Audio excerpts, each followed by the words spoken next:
Well, hey there students, Professor Cowden here again.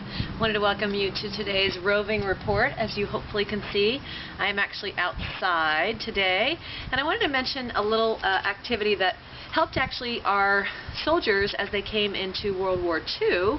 It's a process called SQ3R, and I'm making a little modification on it.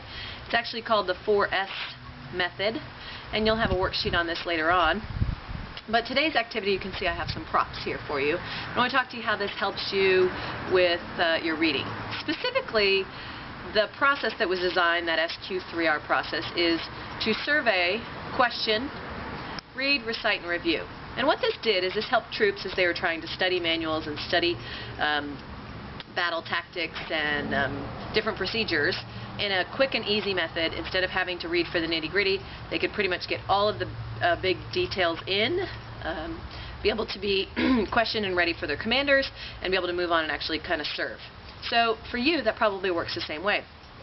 They certainly were never trained to read top to bottom, like many students unfortunately try to read fiction like they try to read informational literature and text.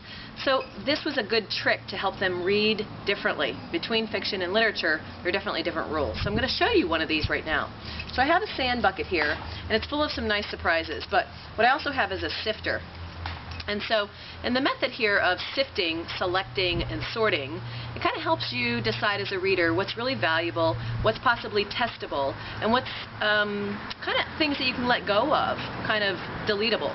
So I'm going to just take this sand bucket and I'm going to pour it through the sifter. Of course, sand is going to fall out. So we're going to pour this through the sifter here.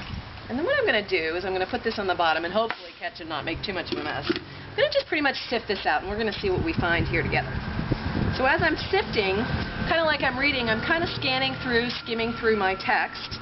Kind of very much like when you read, you just kind of scan through and look for bold-faced items and the pictures and the fonts, of course, and you really want to look for things that you think might be testable, like definitions and vocabulary. And you kind of want to get rid of all those nitty-gritty things like the little sentence structure and, you know, all those things that you kind of already understand about the text or you kind of already knew. So you can kind of sift out, and as you can see, I'm making a pretty good ran of sand here in the bottom, that pretty much stuff I'm just getting rid of. I can let go of. Kind of like when you're reading, you make a lot of decisions of what's testable, what's informational, and what's valuable. And the other stuff, you can kind of just let it go a little bit. And then what you do is once you're done sifting, which is taking a while, you actually grab out and select certain things that from the time that you sifted, you found. And so let's talk about this. We've got a battery here. And to me, I put a battery in here because it's charged, full of energy, and those are typically things that you want to pull out of text are things charged. Items that are testable are usually vocabulary words or key concepts and main ideas. So you definitely want to pull those out of stories and select and sort those. Then you have some decisions to make as you continue to sift through. I found in here a paper clip, so those might be some nice nuggets of things that you kind of clip those, obviously, in your mind of important little things, but those can kind of become talking points that you follow up in lectures or you read again in other material to kind of add to the knowledge. And then the last thing we found in here, of course, is some money.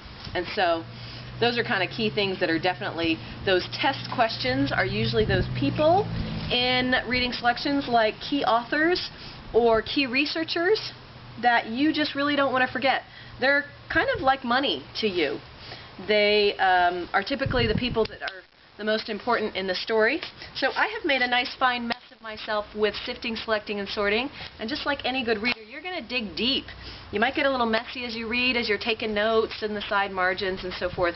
But you're also going to get better at judging some things, making some key decisions as you read. And I hope this helps you as you sift, sort, and select through your stories and get better and better at your reading comprehension. See you soon, and get working.